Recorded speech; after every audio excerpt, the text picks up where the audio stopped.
I'm Stephen. I'm a paediatric registrar currently working in the paediatric intensive care in Belfast.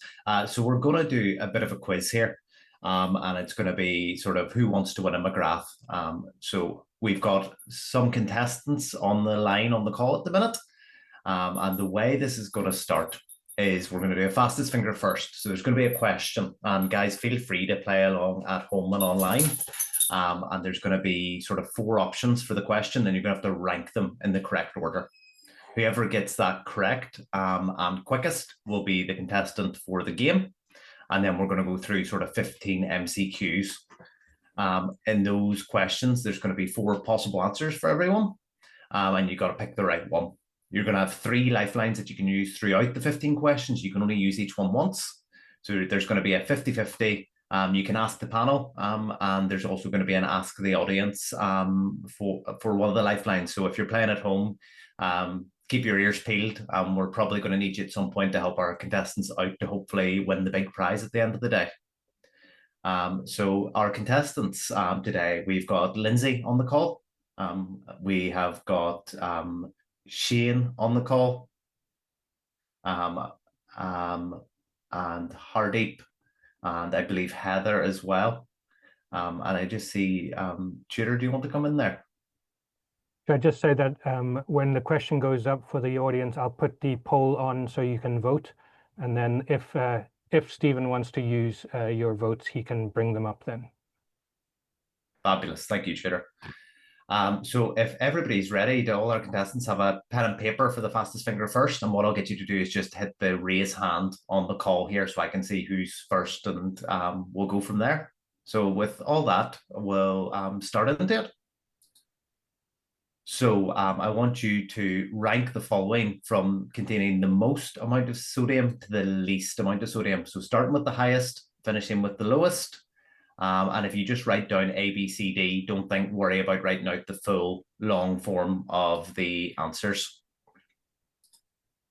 So there's your options. So rank from the following containing the most to the least amount of sodium. So option A is plasmolite, option B is 10% dextrose, option C is 0.9% sodium chloride, and option D is hypertonic 2.7% saline.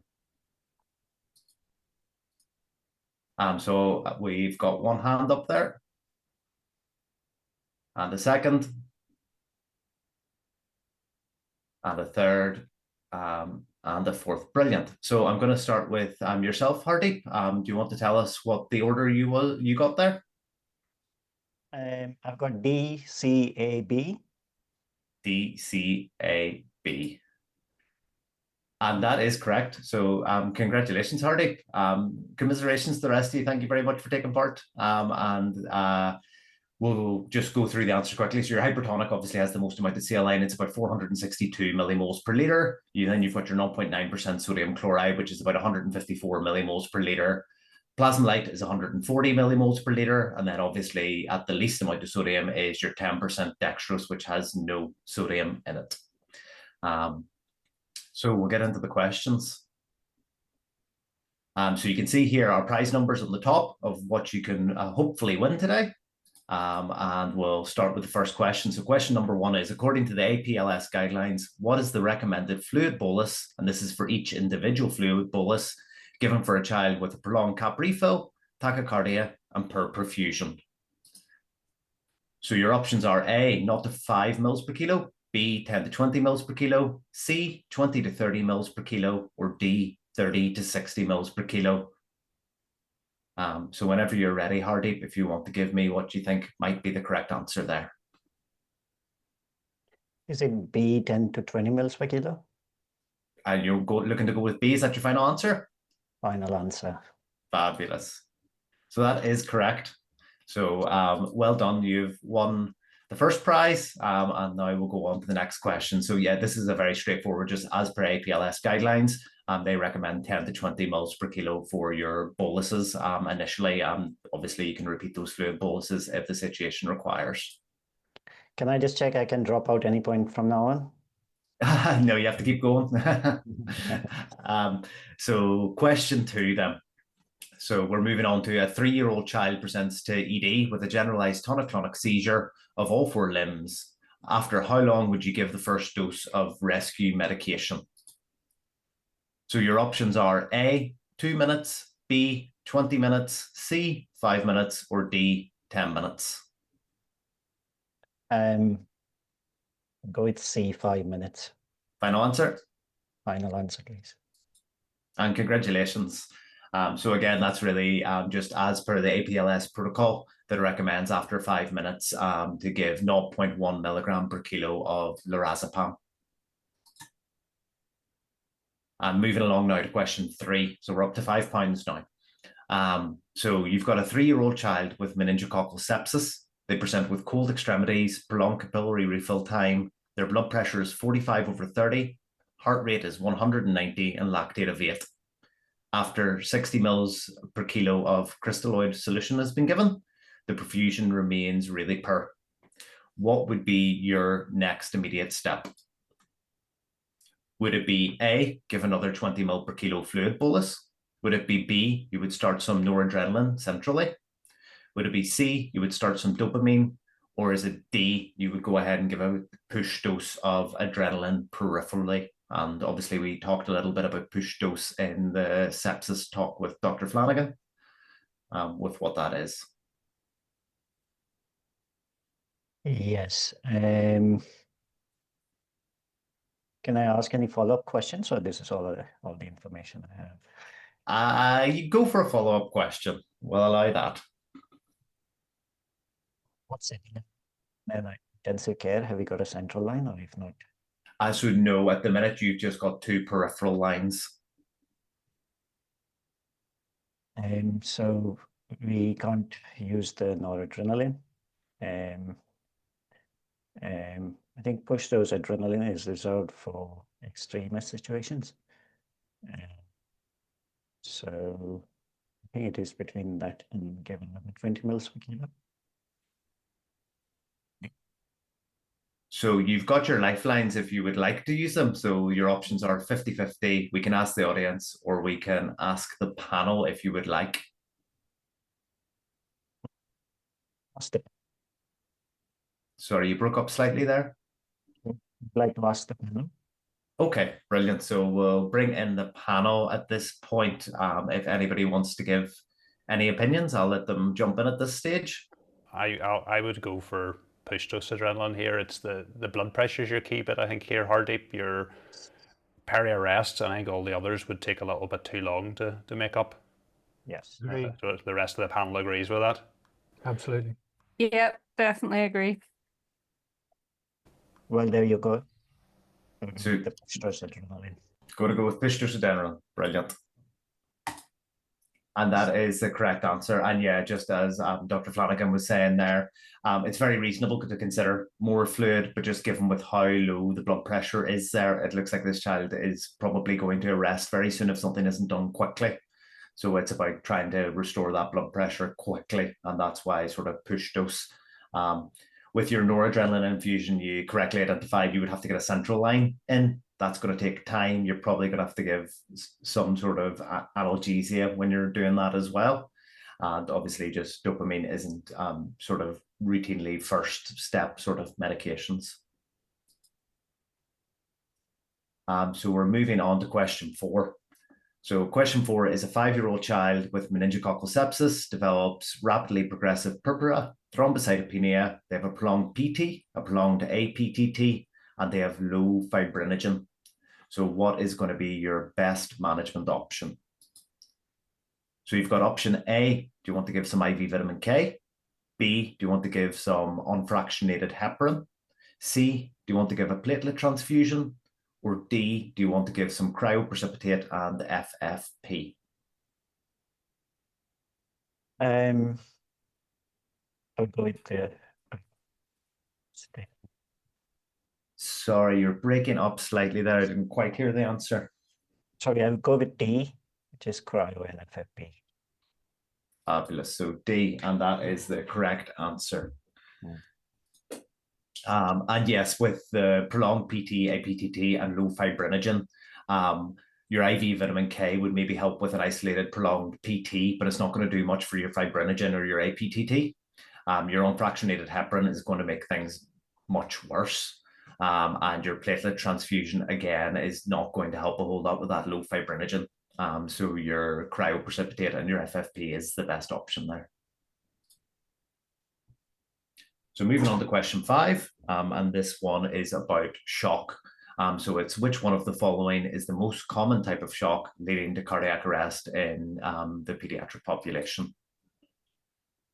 So you've got option A, cardiogenic shock, option B, hypovolemic shock, option C, obstructive shock, or option D, distributive shock.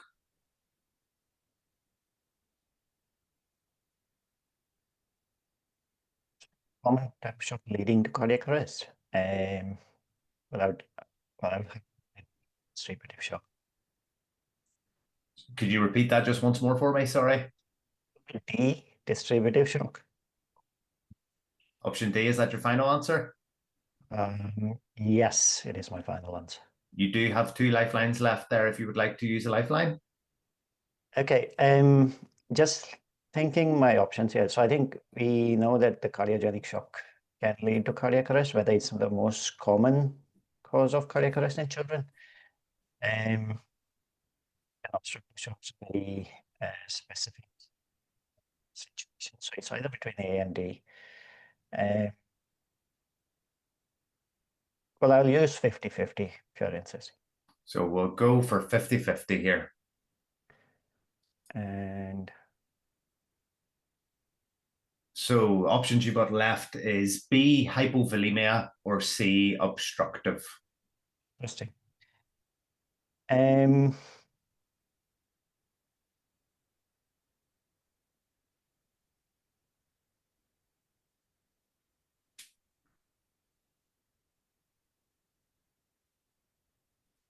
Okay, I would choose for hypovolemic shock in this case. Hypovolemia. Okay, so we're going to go with hypovolemic shock. Congratulations, that's the correct answer. Interesting. I would have thought it's more distributive, but I don't know. Yeah, so hypovolemia, generally speaking, I suppose in your severe sepsises, you would get distributive shock. Yes. But there's a lot of other trauma and other things that can cause hypovolemia. Do any of the panel want to jump in on that or mention anything about it? No? Right, we'll move on. So question 6 is which of the following in the context of traumatic brain injury will cause the most significant vasoconstrictive effect on the brain? So you've got option A, hypoxia, option B, hypercapnia, option C, hyperoxemia, or option D, hypocapnia. Right. It's D, hypocapnia. Final answer? Yes, please. And that is correct. Congratulations. And we're next on to question 7. So we're up to £50 now. So which of the following is not caused as a result of group A streptococcus? So you've got option A, glomerular nephritis, option B, scalded skin syndrome, option C, scarlet fever, and option D, rheumatic fever. I'd go with B, scarlet skin syndrome. Final answer. And that is correct. So scalded skin syndrome is, generally speaking, staphylococcal scalded skin syndrome.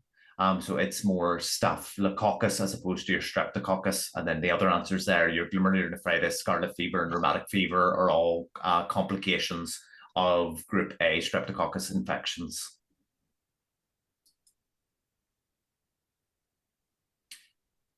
So moving on to question 8. We've got which of the following is the most worrying sign in a 6-year-old child with presumed sepsis? So your options are A, hypotension, option B, irritability, option C, tachycardia, going at 140 beats per minute, and option D, a fever of 39.8 degrees Celsius.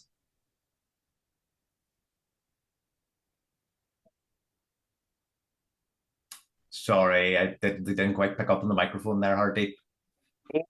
Tension. Hypotension, yeah. Final answer? And that is correct.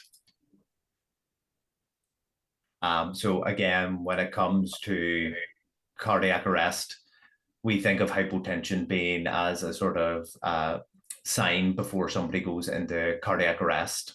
Tachycardias, generally speaking, and sepsis are quite an early sign of illness, and children, generally speaking, have a lot of reserve that they can become tachycardic and actually keep their blood pressure for a significant amount of time before running into difficulties.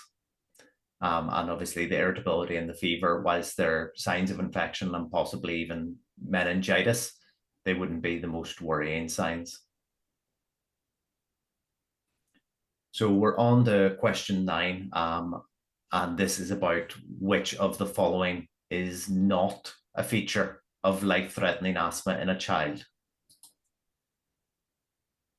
So your options are A, silent chest, B, peak flow, 60 to 80% of their predicted, C, cyanosis, or D, their SpO2 less than 92% on room air. And again, this is which is not a feature.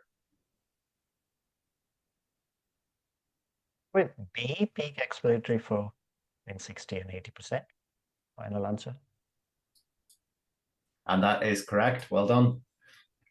So yes, the life-threatening peak flow in asthma is less than 50% predicted. So 60 to 80% is a bit better than that, so it wouldn't quite meet the categorization for life-threatening asthma as per the BTS. And all the other signs there, your silent chest, your cyanosis, and your SATs less than 92 on air, all fall within that sort of life-threatening classification. So we're up to question 10, so you're doing really well. So this one is going to be sort of picking the most appropriate management of a radiological finding. So I'm going to give you a couple of a minute or so with the next slide, just to have a look at the x-ray and just see what you think it is, and then we'll chat about management options. So hopefully you can see that x-ray there on the screen. And let me know when you're happy and we'll move on to the question. Yeah, we can. Okay. And hopefully everybody at home's managed to get a good look at that. So what is the most appropriate management next step? Would you go for option A, observe them at home and repeat the chest x-ray in 24 hours if asymptomatic? Would you go for B, immediate endoscopic removal? Would you go for C, giving some honey and sending them home as it will pass spontaneously?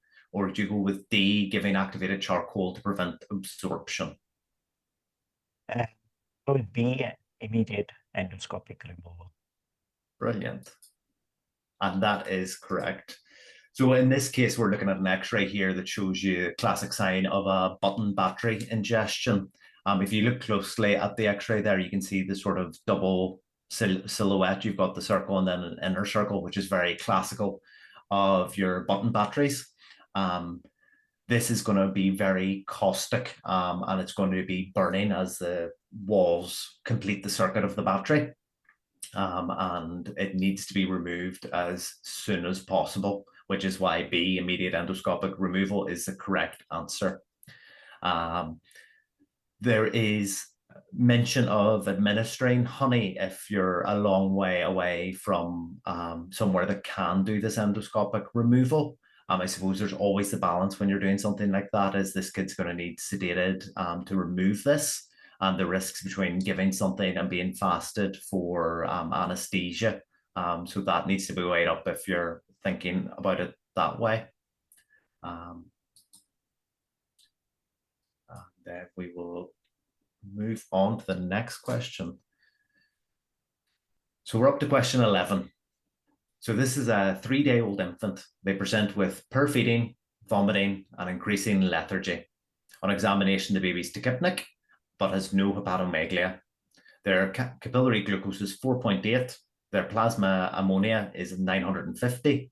Their lactate is 1.5. And you've done a urinalysis, which is negative for ketones, and a blood gas, which shows there's no significant metabolic acidosis. So your option is, what is the most likely underlying diagnosis? So you've got A, do you think it's a urea cycle disorder? B, do you think it's medium chain acetyl-CoA deficiency? Do you think it's C, maple syrup urine disease, or D, congenital adrenal hyperplasia? So significantly raised ammonia with absence of metabolic acidosis and normal for glucose and lactate. I think that fits into A, urea cycle disorder. Final answer? So we're going with urea cycle disorder, and that is correct. So the key thing that you identified in this question is your plasma ammonia is significantly elevated, and your glucose is relatively normal. So with your MCAD, I suppose you would probably see a less markedly elevated ammonia, and your capillary glucose would probably be lower, and you'd probably be hypoglycemic, which is why that's probably not the most likely thing. Yeah. With your maple syrup urine disease, you would expect there to be a degree of metabolic acidosis. And with your congenital adrenal hyperplasia, again, it doesn't really fit with the glucose being normal and the plasma ammonia being raised, which is why your urea cycle fits the best with that very raised ammonia, glucose being normal or can be low normal, and the negative or a mild degree of ketones in the urine. So congratulations.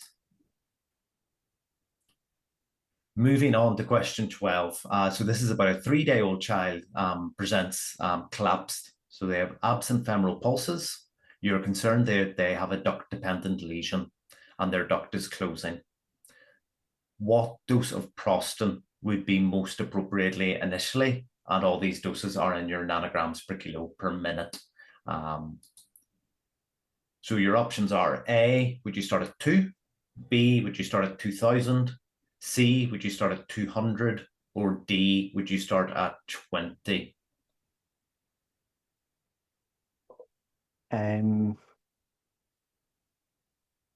So we need a higher dose because the duct is closing and the child is symptomatic. So we need a higher dose compared to just the maintenance dose. My recollection is somewhere like 50 to 100. So I just need to choose the best option which fits into that. It's either, should I go for D or C?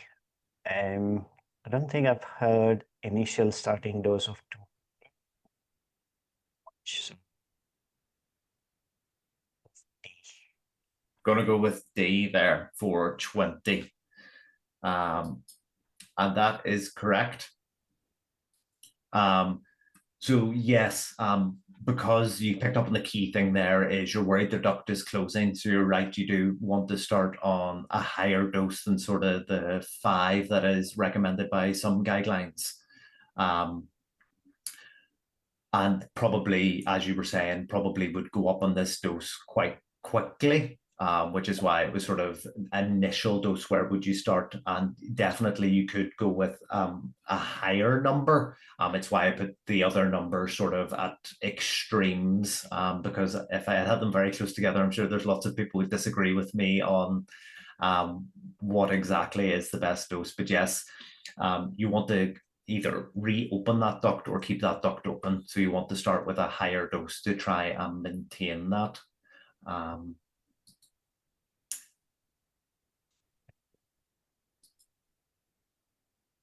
then moving on to question 13. So this is a question about cerebral herniation. And this is going to be, what is the most common type of cerebral herniation? So you've got option A, descending transtentorial, B, tonsillar, C, subfalcine, or D, lateral transtentorial. And remember, you've still got one lifeline left if you would like to use it. And that is the ask the audience if you would like that as an option. Yes, I think the key here is the most common. So I sure. Sorry, you broke up slightly there. saying I've got an inkling of an answer, but I'm not very sure. So I'll go ahead and use the lifeline. So we'll open that up to ask the audience. Sorry, guys. oh. The audience have been voting B, but we're having a bit of a technical issue here. Okay. B is the most common one, according to the audience. Yes, and then that's what I was thinking as well. I just do we have numbers like how strongly they feel B? No, just that most of the votes have been B. Well, I'll go with the audience. So we're going to go with option B, Tonslor, as our final answer. Okay. So sorry, that was incorrect. I was thinking of transtentorial, probably, but you tell me. So this was a bit of a trickier. Am I also having technological difficulties? So this was a bit of a trickier question. So the most common type is your subfalcine, and I'm hopefully, if my PowerPoint works here, going to bring up a diagram. So your subfalcine is the most common type, and that's when you get this mid-shift over across. Generally speaking, it doesn't cause the most debilitating type of injuries, but it is the most sort of common. Then you've got your descending, your tonsillar herniation that we're all very well aware of. We've got our descending transtentorial, which is this one going down this way. And then we've got our lateral, which is your uncle herniation. So that was a bit of a trickier one. So if you give me just 2 seconds here, I'm just going to stop sharing for 1 minute. Sorry, let me just get this working.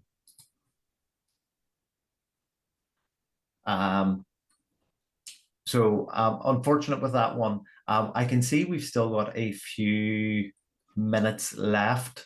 So if it's okay with the rest of the panel, I might just quickly go through the last couple of questions. Do you think that would be a good use of time? I think so, yeah. Yep, so I'll just share this back up again. And hopefully you can see my screen again. So question 14 is about which of the following is not a risk factor for developing cerebral edema during DKA treatment. So our options are option A, younger age, less than 5 years. Option B, high blood urea presentation. Option C, gradual rehydration over 48 hours. Or option D, a rapid fall in plasma osmolality. So I'll leave that going for a second here and let the people online have a vote. And if anybody on the call, Hardeep or anybody else wants to jump in with what they're thinking on this, be my guest. I mean, it's the gradual rehydration is a good thing, so I think it would be a C. So we're going with C. And that is... Online agrees. Oh, online agrees as well. Brilliant. Mm-hmm. And we'll move on here to the last question.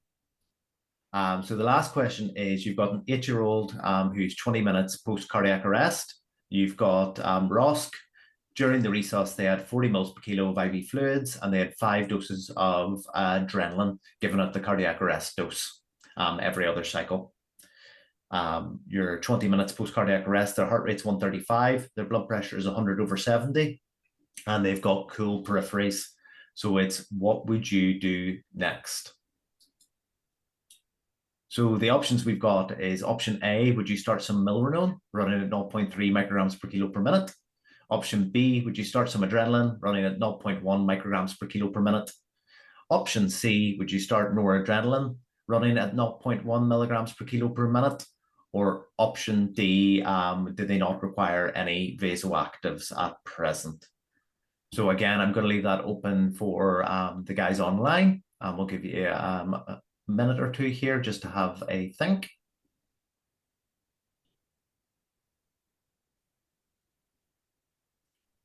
And we'll open it back up to the room here and see if anybody's got any strong opinions of what they think might be the correct answer. So obviously you need much more information, but from the information is there, I think it would be appropriate to just wait and see if the cool peripheries recover. We've got decent numbers, but if you do more assessment and see there's significant myocardial dysfunction, or if that was the cause of right information given. So, yes, I got some of that. Sorry, Hardy, just your microphone's cutting in and out. So yeah, no, you're okay. Is there any response back from the room yet? What the feeling is there, Tudor? Sorry. There was a mixed bag, B and D being the highest, some C's, but I think D probably came in at the top. So for this one, we were going for B with start your adrenaline infusion. So I suppose the thought process behind it is this child has had 5 doses of arrest dose adrenaline, and has been getting, 0.1 mils per kilo of 1 in 10,000 adrenaline every other cycle, and has got 5 doses of this. So they've got a massive, massive amount of adrenaline in their system to achieve those numbers that you've got there.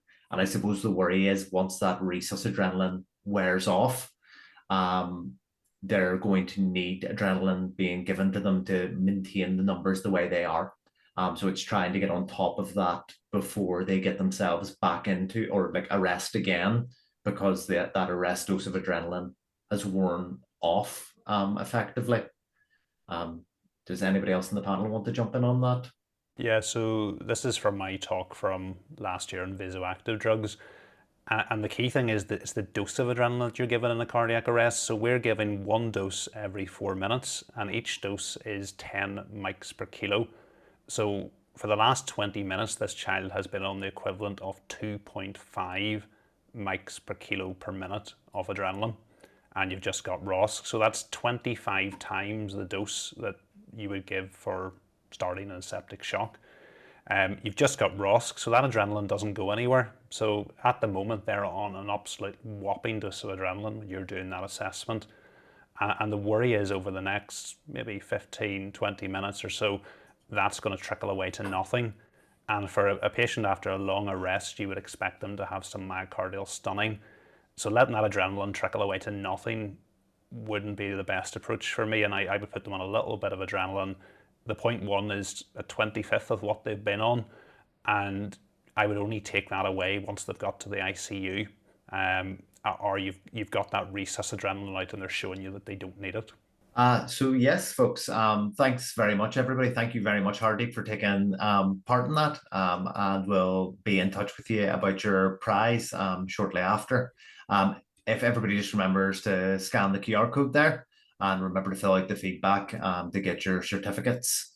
And I think that's everything, folks. Thank you very much.